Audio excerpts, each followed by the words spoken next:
It's Arvin here, and today we are just gonna go over on random videos that you see on YouTube in regards to like attacks, and we'll dive into it and we'll try to analyze what happened prior to the attack, and let's say we could find a way that we could prevent it by just watching it. That's gonna be like a lesson learned type of stuff. So let's get right into it. All right, guys. We are gonna analyze this footage right here, titled "Armed Civilian Open Fire on the Mob in South Africa." So this is in South Africa. So let's get right to it. Yeah, stop, stop. Let them come. Okay, let's go.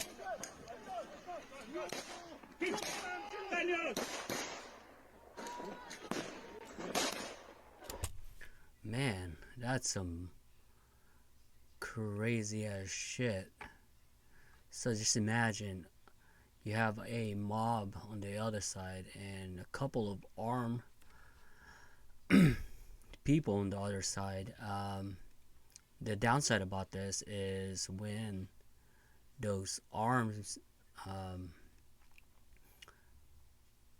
civilian, I'm not sure if they're civilian or part of the government or some shit. Oh, it says armed civilian. Yeah, they are civilian. So the only problem here is when you do run out of bullets, what you gonna do now? What they could have done, this is just my take, is that they could have a barrier right here. Barrier just to separate themselves from this group of people here. And also it kind of hindered their movement from advancing forward to their location. So that's what they could have done instead of going forward. But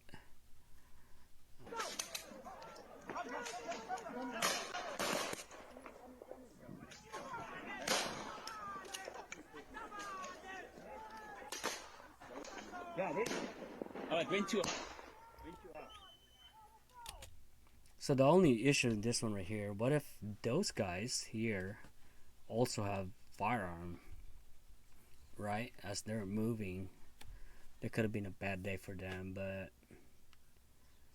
I guess, you have to do what you gotta do.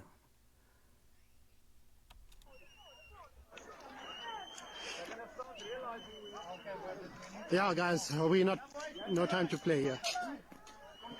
We're gonna do what we have to do. All right, I could sense the voice of the guy that they're really, really desperate to protect themselves. So this is just my take. I could have, let's say, vehicles here, so where they could fight it off, and another vehicle, and maybe another 100 meters. So that's gonna be there. So in case if they get overrun, they're able to bound back to the other location, which they have an area where you could fight this guys off. But well, who knows? To their streets and to Man, this is hard to see. Going civil unrest, here in, I think it happened in South Africa, following the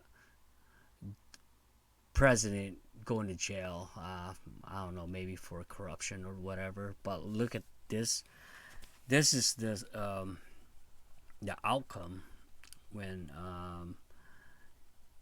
a government or whatever is no longer inoperable, and the people are just trying to survive. And there's two ways: people are looting and the people are protecting their belongings. So this is what happened right here. become an unrest. So the people are fighting each other, which is not fucking good sign. To chase looters out of local supermarkets. Protests Motherfucker. following the jailing of former President Jacob Zuma have been centered on his home province of KwaZulu-Natal and have evolved into a general outpouring of anger. Oh, okay. So the people are mad, and you know, and I guess they're mad, and shit just hit the fan, and you're trying to survive. You're trying to get food or whatever. So that what happened. People are trying to get something that they need, and people are protecting it. So the people are fighting instead of the government. So that's how unrest starts. It's like you push two sides of the fucking community. Streets.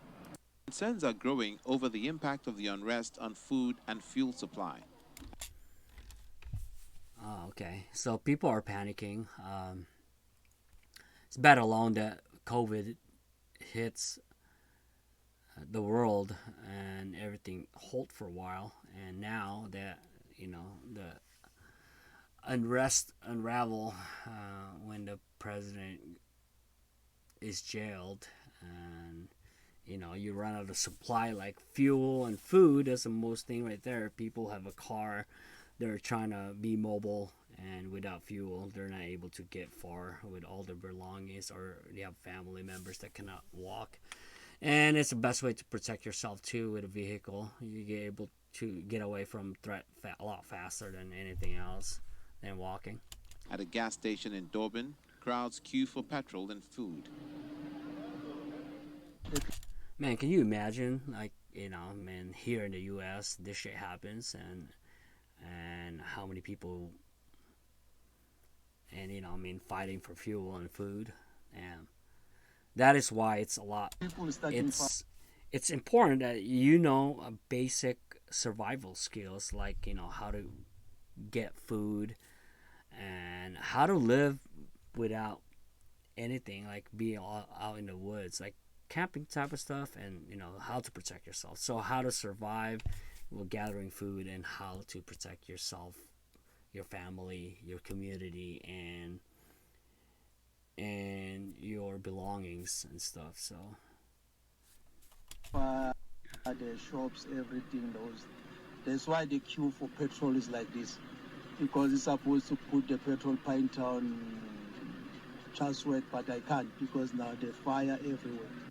The violence is also hitting the economy. The rand, one of the best performing emerging market currencies during the pandemic, hit a 3-month low on Tuesday and continues. man, look at this. When shit hits the fan, man, people do things that civil society do uncivil act.